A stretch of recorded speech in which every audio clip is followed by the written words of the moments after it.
before beginning, I would like to acknowledge the traditional owners of the lands on which we're all gathered.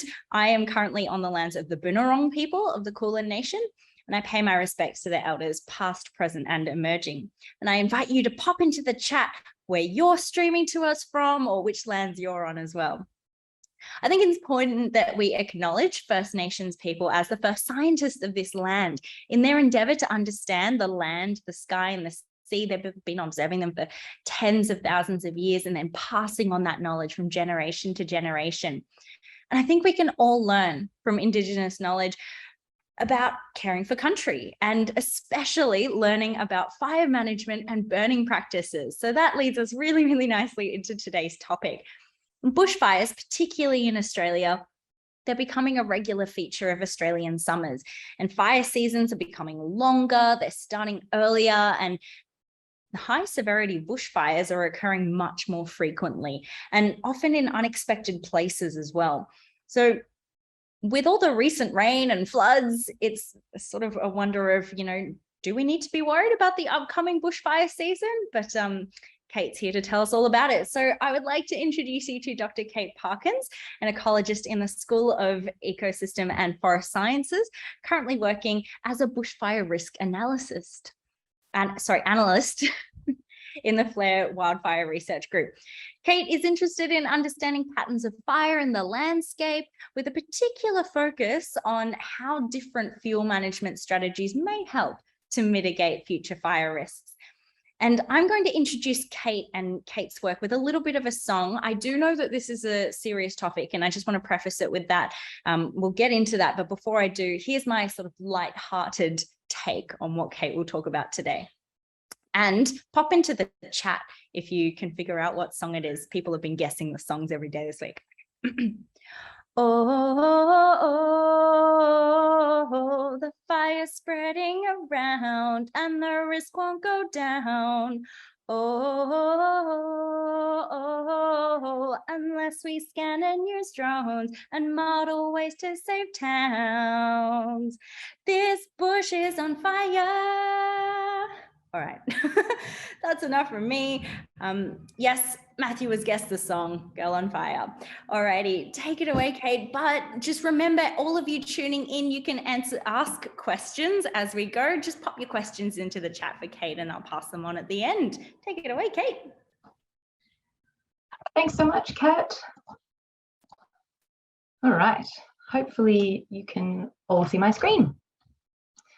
So thanks for joining us today. Before I begin, I would like to acknowledge the traditional owners of the lands on which I work and live. And these are the lands of the Dja Dja Wurrung and Wurundjeri Woi Wurrung people. And I'd like to pay my respects to their elders past and present, and also extend that respect to other Indigenous Australians present. As we go through today, there are going to be some poll questions, so keep your eyes peeled for those. But I thought I might start by giving you a little bit of a background to the group that I work with. So I work with FLARE Wildfire Research Group, and this stands for Flames to Regimes. And we are one of the largest fire risk research groups in Australia, and we're based in the School of Ecosystem and Forest Science. In our group, we've got an incredibly broad range of skills and backgrounds, from landscape and animal ecology right through to combustion engineering. We've got forest scientists and mathematical modelers, and we've got a few computer programmers thrown in for good measure. And this is one of the things that I love most about working for this group. We've all had vastly different paths that have led us to the work that we're currently doing. And I think this diversity of research experience and background is one of the things that helps enable us to investigate and answer some of these really complex questions around fire and fire management. Our work covers 5 primary research capabilities. However, these themes are highly interconnected, and often we work across multiple themes. So we've got fire behaviour, landscape flammability, ecosystem interactions, future fire, and fire risk modelling. And this is the area that I spend the bulk of my time. So I lead the fire risk modelling arm of our research group, and I spend a lot of time thinking about risk. And depending on the day, sometimes my face is a little bit more like Woody's, and sometimes it's a little bit more like Buzz. So what exactly does a bushfire risk analyst do? Well, some of the things I'm going to talk to you about today are some of the key questions, like what is bushfire risk? How do we measure risk and why do we do it? And also, can technology help us to answer these complicated questions?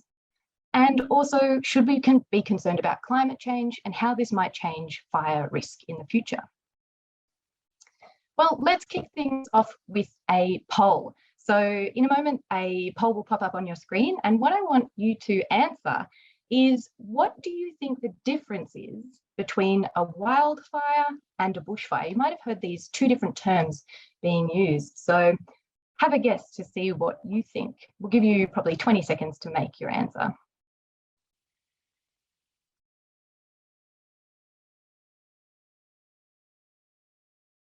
So some of our options are, well, they're going to differ depending on what is burning. Maybe one is bigger than the other, or maybe there's no difference.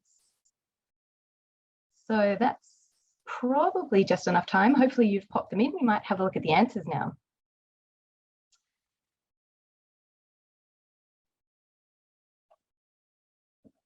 Excellent. So hopefully you can see the results on the screen, and almost everybody is across this. So there's actually no difference. Wildfires and bushfires largely refer to the same thing. So wildfire is more commonly used in North America, whereas bushfire is a uniquely Australian term. Globally, most people use the term bushfire, but these are interchangeable.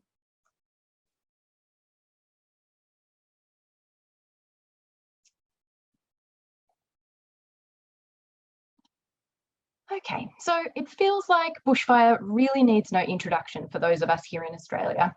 I'm sure many of you are familiar with some of these images that came about from the Black Summer bushfires. The fires we saw in 2019 and 2020 really put Australia on the global map for the extent and the severity of the fires that we saw. The impact of these fires were felt far beyond the Australian border. We saw glaciers in New Zealand turning brown from the huge smoke plumes that travelled across the Tasman, and smoke-related air pollution was felt as far as South America. These fires resulted in more than 24 million hectares being burnt, and over 3,000 homes were lost. The Black Summer fires really brought the word unprecedented into common use. And unfortunately, we've had many occasions to use that word over the last 3 years, with unprecedented fires, the COVID pandemic, and more recently, the extreme floods that we've seen. So speaking of floods, if you feel like it's been wetter than normal recently, well, you're not wrong. Wet weather records were broken this year and last year, from Perth right across to the east coast of New South Wales. And the prime driver of these conditions is something called La Nina. La Nina and El Nino are the two ends of the climate driver that affects the Pacific Ocean. When sea temperatures rise, this is called El Nino. And when sea temperatures cool, this is called La Nina. And these two ends of the climate cycle are characterized by markedly different conditions. El Nino is commonly characterized by less rain, warmer than average temperatures, and unfortunately increased fire danger in southeastern Australia. In comparison, La Nina is characterised by increased rainfall across most of Australia, some cooler daytime temperatures, but also the increased likelihood of tropical cyclones. While it is common in Australia to see back-to-back El Nino years, it's not as common to see multiple La Nina years. And this is what we've seen over the last few years here in Australia. And what this has meant is that wet weather records have been broken right across Australia. We've seen the wettest 24 months on record, and this has been characterised by extreme flooding and tropical cyclones. So surely the only silver lining of all this rain is that we don't have to worry about bushfires anytime soon. Well, what do you think? I've got another poll question for you. Given all of this recent rain, when do you think we should start to be concerned about another fire season?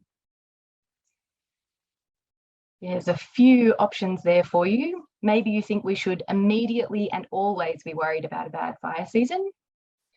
Maybe we only need to start thinking about it when summer hits. Or maybe it's this time next year we should start to be concerned. Maybe it's a couple of years, or maybe we're going to be all good for another 5 years. So people starting to put their results in. We might give you another 20 seconds.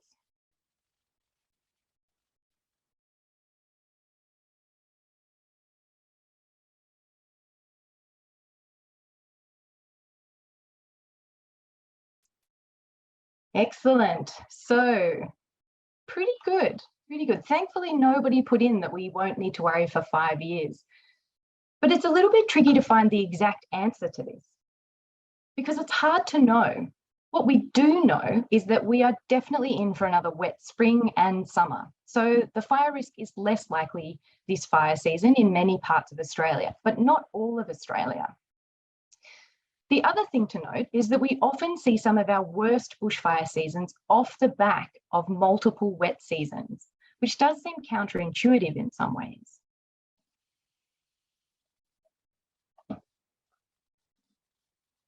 But we need to think about this on a broader scale.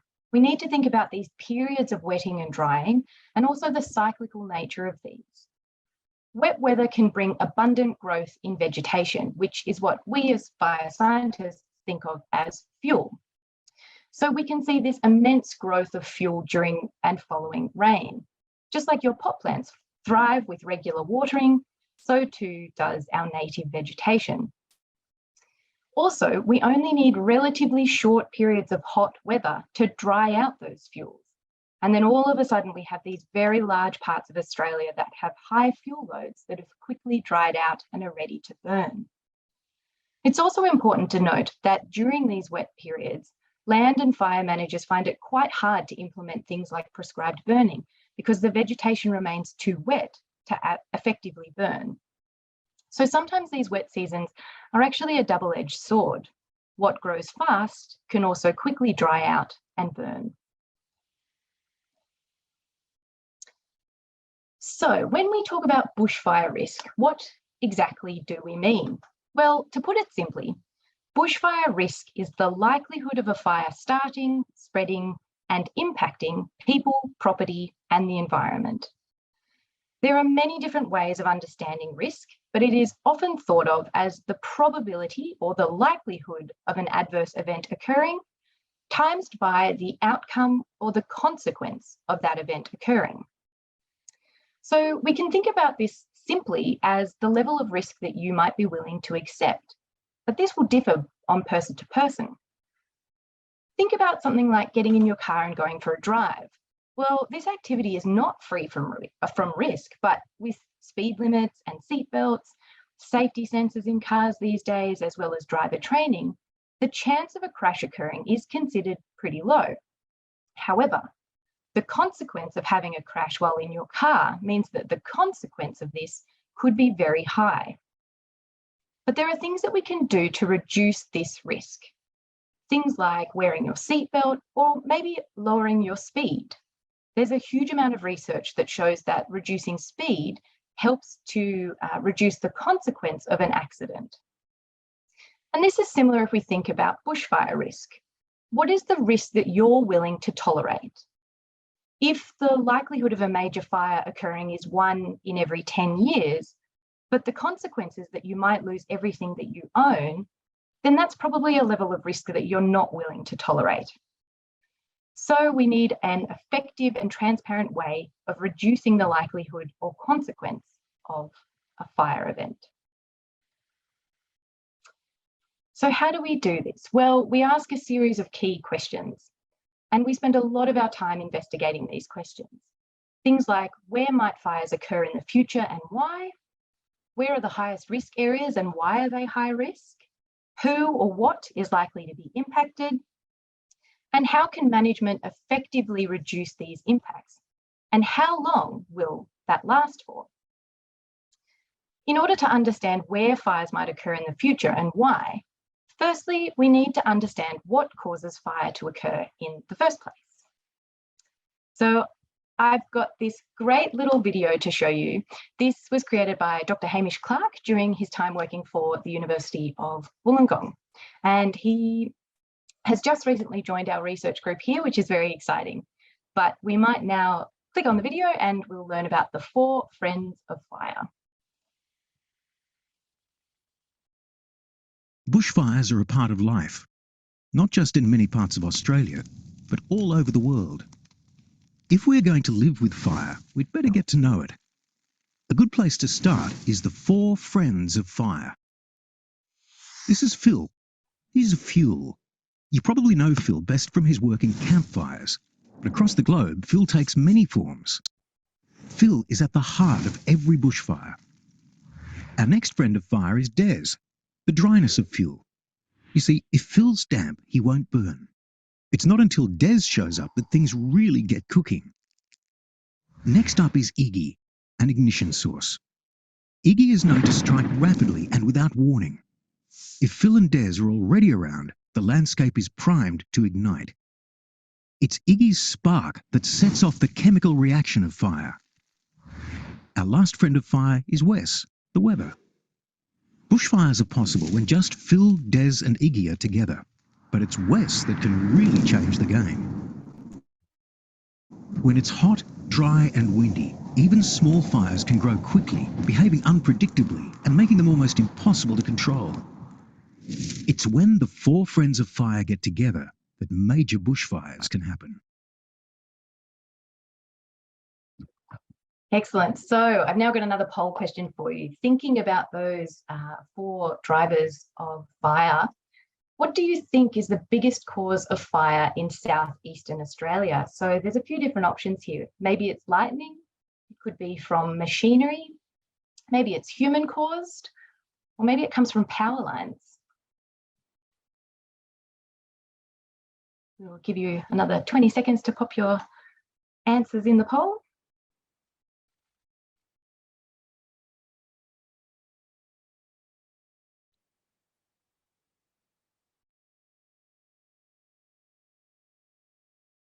Couple more just coming in. All right, let's have a look at the answers. So most people thought that it was lightning. Well, pretty close. Lightning does contribute to quite a lot, but the biggest cause is actually from humans, and this combines both accidental and deliberate ignitions. So let's have a follow-up poll question here.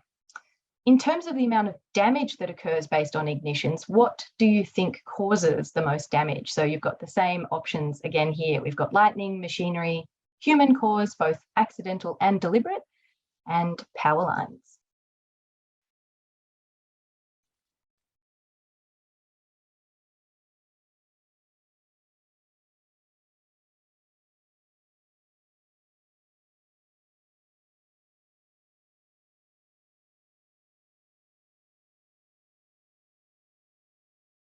Couple more flowing through.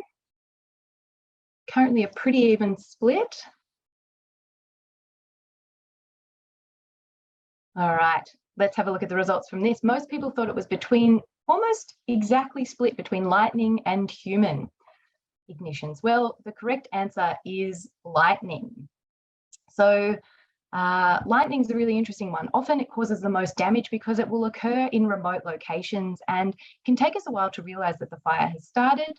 And we also know that one of the best ways to reduce the impact from fires is to get there with really rapid and really early suppression.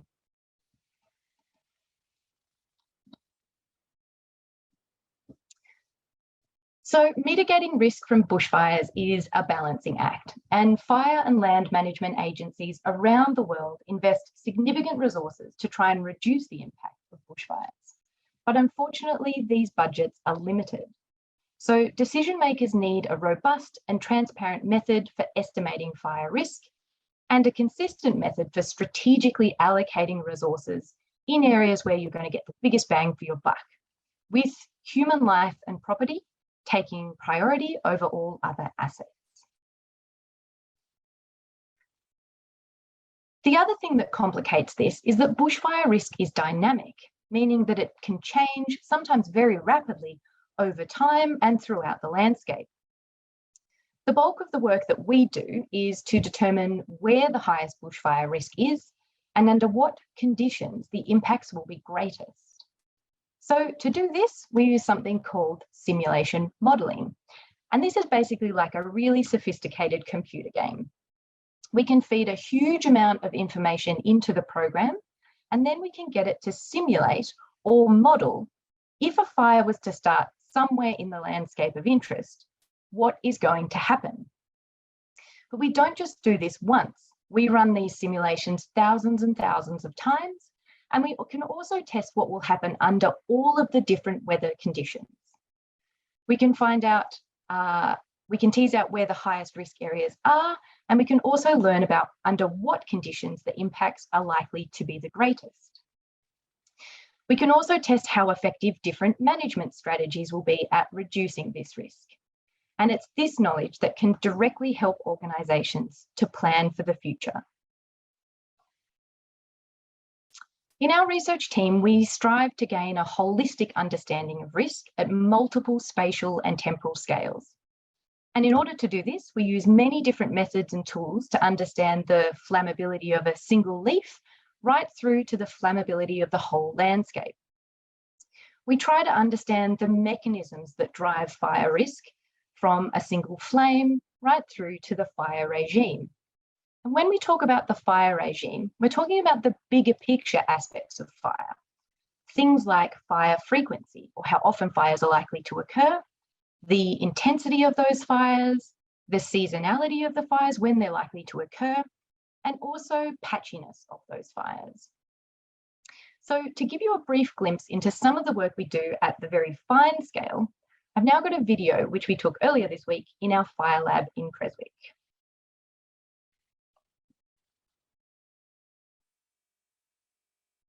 Hello and welcome to the fabulous Creswick Fire Lab. I'm here with Dr. Alex Vilkov, and what is your role in the Fire Lab? I'm a part of Flare Wildfire Research Group, and my role is to lead fire behavior combustion study in this group, starting from small-scale laboratory experiments, as you can see here in our fire lab, to field experiments when we do prescribed fires, and also control experiments together with DELP and CFA. And as you can see, we're both in our puffer jackets. It's a really freezing, rainy day here in Creswick, but the Fire Lab's actually a really great place to be. We're going to show you how two of these apparatus work today. We're going to look at the variable heat flux apparatus, and what else are we looking at today? Flame propagation apparatus. Excellent. So let's light them up. This is the variable heat flux apparatus. It is a unique piece of equipment that has been designed and built by some of our amazing flare researchers. But what exactly is it? What does it do, and how can it help us to better understand bushfires? Well, this nifty piece of equipment is comprised of some radiant heat panels.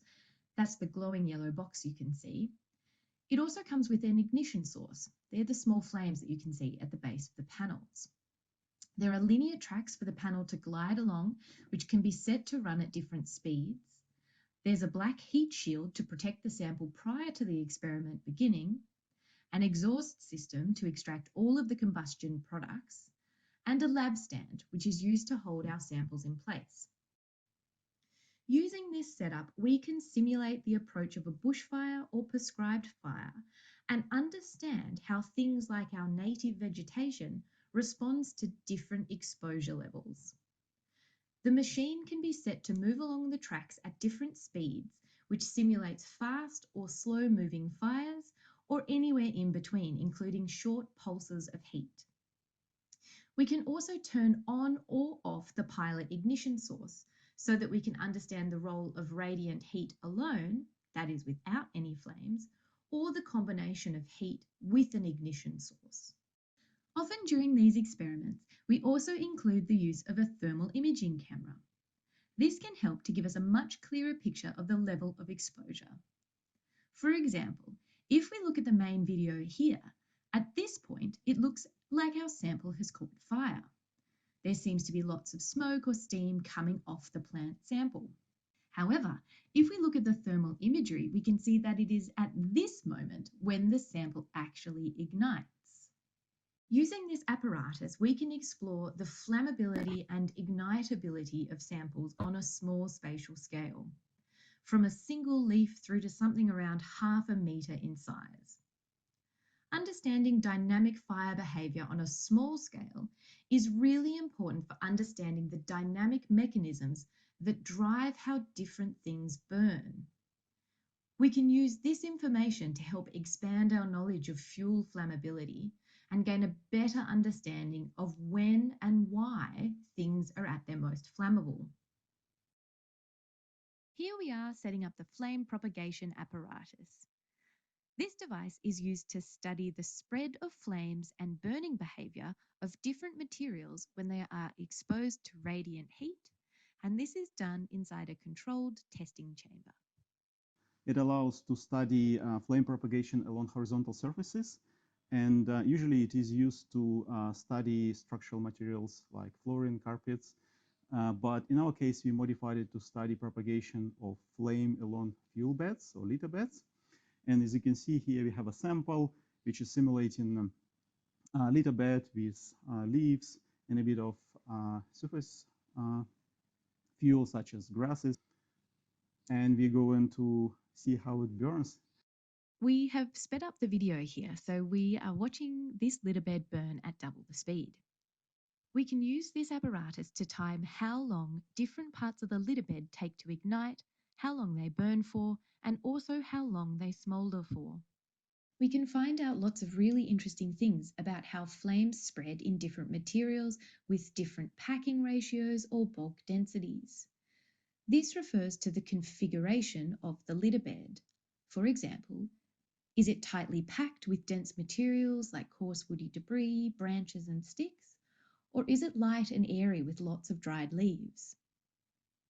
We can also investigate important things like smouldering durations, which can help us to understand how much smoke might be produced under different conditions. These are just two of the really cool, or I should probably say really hot things we have in our fire lab here at Creswick.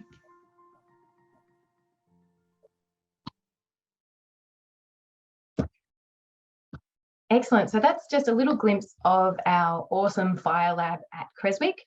We use some of this information and then we start to scale it up. So to look at sort of broader landscapes. And to give you a bit of an example of some of the work that we do, I've got a couple of case studies to take you through. The first one is a project we did with some energy network providers. So these are the organisations that are responsible for the power network. Some of the most destructive bushfires around the globe have been attributed to power line related ignitions. Ignitions from power lines often occur during very bad fire weather due to high winds that contribute to trees or branches falling onto the network, resulting in an ignition. And they can also occur in remote locations. However, fires that begin elsewhere in the landscape can also impact energy networks and potentially result in lengthy periods of time where the energy network is out, so long power outages, as it takes quite a long time for poles to be replaced and repaired.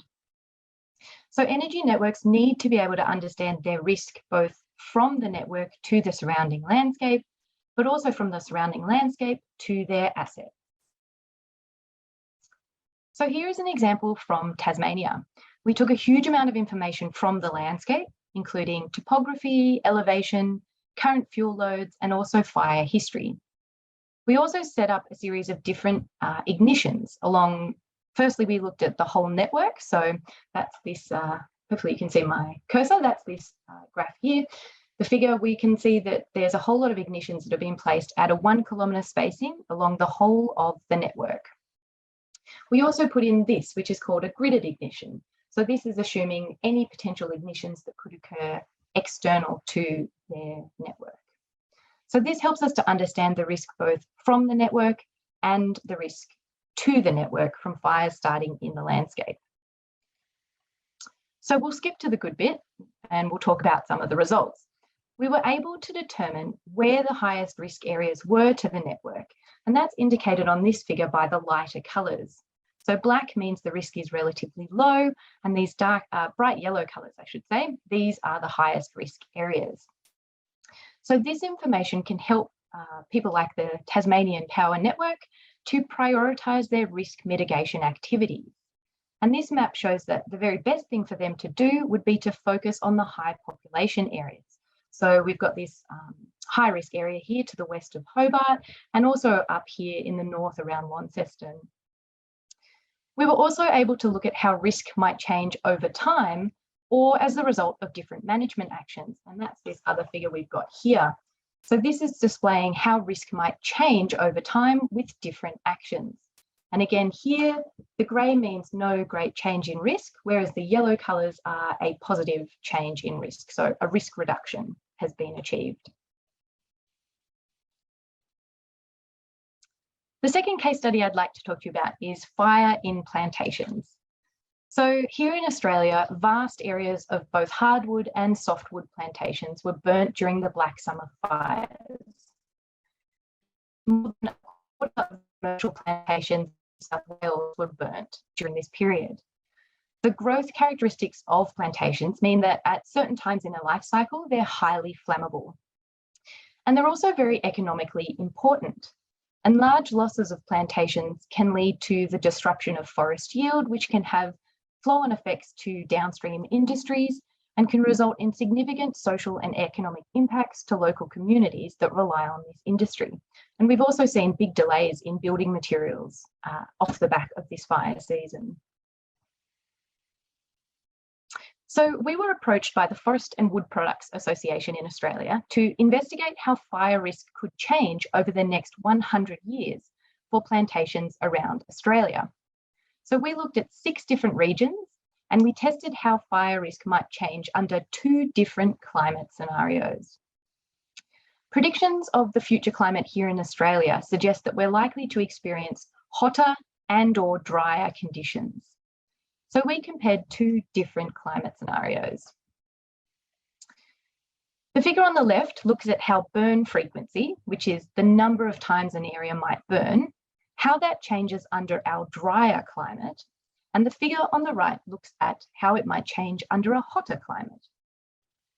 When we look at these figures, the lighter colours here mean these areas are more likely to burn more times. So what we can see is that, so the lighter the areas, the more frequently those areas will burn. And we can see that larger areas have a higher burn frequency when we look at this hotter climate. So there's much more pale colour on this figure. We can also determine where the highest risk areas are. So again, helping to prioritise where management might be targeted to try and reduce this risk into the future. The next step was to test how management might help plantation owners decide where their biggest bang for the buck would be. What's the best type of management for them to do to try and reduce this risk into the future? And does that change depending on the climate scenario we're looking at? Well, largely, irrespective of the climate scenario, we can see that there's not a huge difference between these 2 graphs, which is looking at our drier climate and our hotter climate.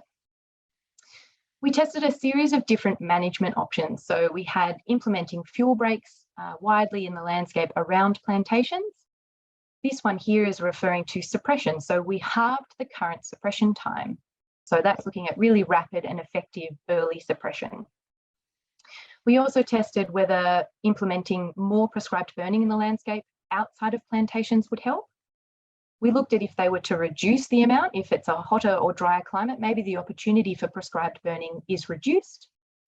We also tested the current levels of management. So this is looking at a 5% of the native forest being burnt annually with a rapid 30-minute suppression time. And then we compared it with a do-nothing approach or no management. And what we can see is that the 2 best options are to decrease suppression response times, so ensuring that there's a rapid and effective suppression, but to also keep with the current management. So this combination of good suppression and fuel treatment in the broader landscape will be really, really important. So it's this kind of information that's really useful for plantation owners, and it can help them to plan their fire preparedness and also their response actions into the future. Climate change is affecting both the nature of fire and our interactions with it. These predicted hotter and drier climates in Australia are going to modify the intensity, the extent, and potentially the frequency of fires that we're seeing. Fire seasons are already starting earlier and becoming longer, and fires are also occurring in unusual places. It was only a few months ago that we saw fires starting to affect parts of London, a city which is not known for its wildfire. Human populations are also rapidly expanding, and this increases the encounter rates between people and fire. And it's this impact of a changing climate that is creating new and novel challenges for researchers and fire managers. Our ability to effectively model different climate change scenarios has never been more important, and will no doubt form the bulk of the research that we see in the coming years. The level to which we see an increase in fire risk as a result of climate-driven changes in the fire regime will largely depend on our action or inaction to this immense challenge of a changing climate. So to conclude, yes, bushfire risk is everywhere, but we've got a huge amount of fabulous tools and technology and methods that help us to determine where that risk is, but also to minimise it by understanding where it's highest and how risk can be reduced both now and into the future. Well, I certainly feel a lot better with people like you on the case, Kate. Alrighty, so we have some time for questions. If you have questions, pop them in the chat. I might just start off with a question from Darren, who was asking about the Man Gulch fire that was in Missouri, and they lit an escape fire. So for everyone, that's the idea that you burn like a little bit of land so that it burns out quickly and then you can be there while the fire burns around you. Does that actually work? Yeah, really good question. I think the jury is still out a little bit. I think it's one of those things that's been traditionally thought of, and it's definitely something that we use. We do use fire to fight fire quite a lot, especially once fire starts. Often one of the best ways for us to do that is to put in things like backburn. So we know, because we've got so many great technologies these days that can help us determine what the wind is doing. If there's going to be a wind change, it can help us predict where fires are going to go. So sometimes the very best option is to go and burn an area that we know is about to be impacted. It is quite tricky though, because the landscape is changing because of climate change. And it also is very dependent on where you are. So these kind of actions might work well here in Australia, but less effective in other parts of the world. So it is quite a complicated thing. Just sort of wondering, as a bushfire risk analyst, obviously you're looking at risk and the consequence feeds into that, but consequence could be so different for different people. How much work do you do with the community to sort of work out what is risk? Yeah, absolutely. And this is one of the hardest things with risk, because the things that I value will be potentially quite different to the things that other people might value. So while I'm an ecologist and environmentalist, I love living in the bush. So maybe I've got a higher priority for the environment to be protected over other things. But that's where it becomes really hard, because everybody has different values. So we do a huge amount of community engagement with different projects. It is really important to understand what local community values are so that we can protect them. There's also a whole lot of policy and legislation in place to help guide these decisions as well. So human life and property are afforded priority over all other things, which makes a lot of sense. And it's really a lot of the risk work that we do is about trying to balance those things. So what can we do that might increase benefits for things like biodiversity or carbon offsetting without increasing our risk to people and property? And a big part of that is community engagement. And thinking about a particular group of people, the smaller landholders and plantation owners, Bruce asks how owners might increase their suppression rates and whether or not you have any comments on the unavailability of fire insurance for plantations. Yeah, right. So complicated question. I think homeowner preparedness and individual response is really, really important. We can't just rely on our land and fire agencies to do all the work for us. It really has to be a combined approach. Just as we can't rely on prescribed burning, we need to think about lots and lots of different fuel management actions. I think individual suppression is a really hard thing. It's often a really expensive thing to invest in, but it is really important. I think it's all this sort of future planning. We need to be thinking about building materials that are more resistant to future fire for any new builds. It's quite hard to retrofit other existing places, and like I say, expensive to put in your own suppression resources. But it's definitely something we're going to need to start thinking about if we're going to see more frequent fires. In terms of the plantation owners, that's one of the big questions for them. We know that suppression is super important for them. So for a lot of the work we've done is to help guide their investment opportunities in the future. And they've found that they may in fact be better banding together and potentially buying additional aircraft that might help to protect their own properties rather than trying to rely on external firefighting resources as well. But speaking of external firefighter resources, Zofari asks how you suggest that we might improve accessibility of fire emergency vehicles being able to get to bushfire areas. Yeah, great question. And I think this is part of the issue. We can't just rely on having these resources. We need them to be in like useful parts of the landscape. And I think this is where some of this sort of future fire risk modelling, when we showed those maps with the fire frequency, we can see that there's, certain areas that are more likely to have frequent fire. So maybe we need to make sure that key suppression resources, once fire season hits, are strategically positioned in those areas. But again, suppression resources are expensive and we don't have enough of them. So, we need investment opportunities to make sure that we've got effective resources where we need them, when we need them. Absolutely.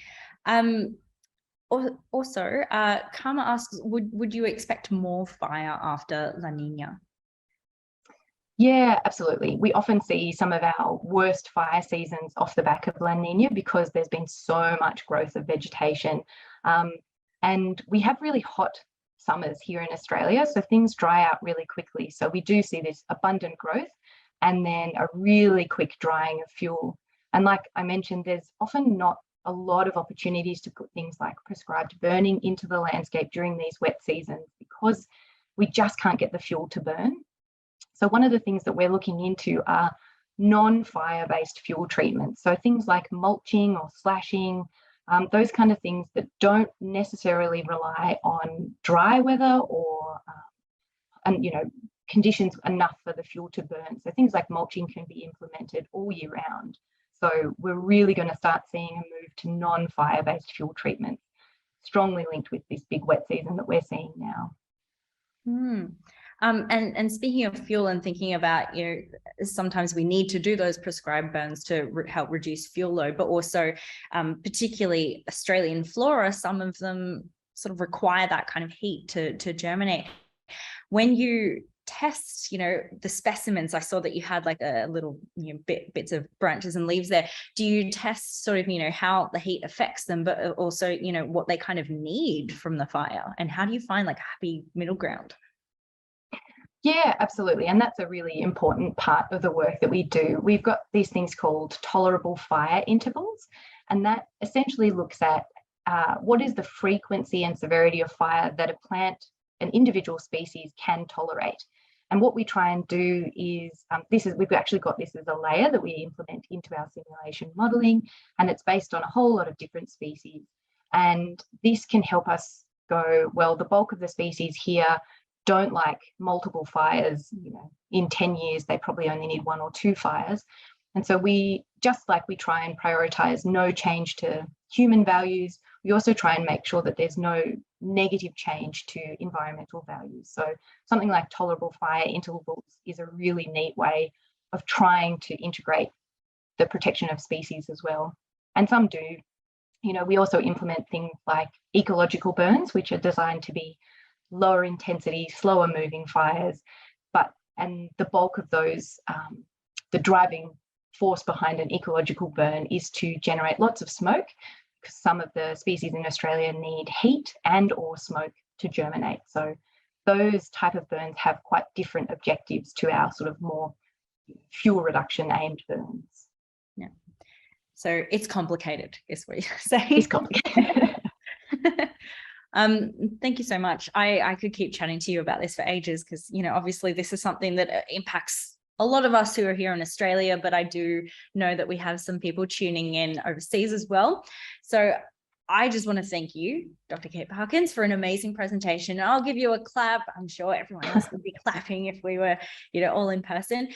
Thank you, everyone in the audience, for your questions and for your participation as well, for your comments. Just a little reminder that you can come along to tomorrow's masterclass as well. We've got Professor Michael, who's going to be talking about the grasshopper who has given up on sex, doesn't need any males to reproduce. There's also lots more on at the Science Festival this week, so check out the schedule. I know for sure that there's ice cream outside the chemistry building at 1 p.m. I know where I'm going to be at 1 p.m. But you can also read more about Kate's work. I know that there have been some links in the chat to Kate's work as well. And I think Hamish has also put a link to the 4 Friends of Fire videos, and that's grown now as a series, I believe. So yeah, that was lovely. So thank you for sharing. And thank you very much, Kate, for your wisdom and your knowledge today. Bye, everyone. Thanks.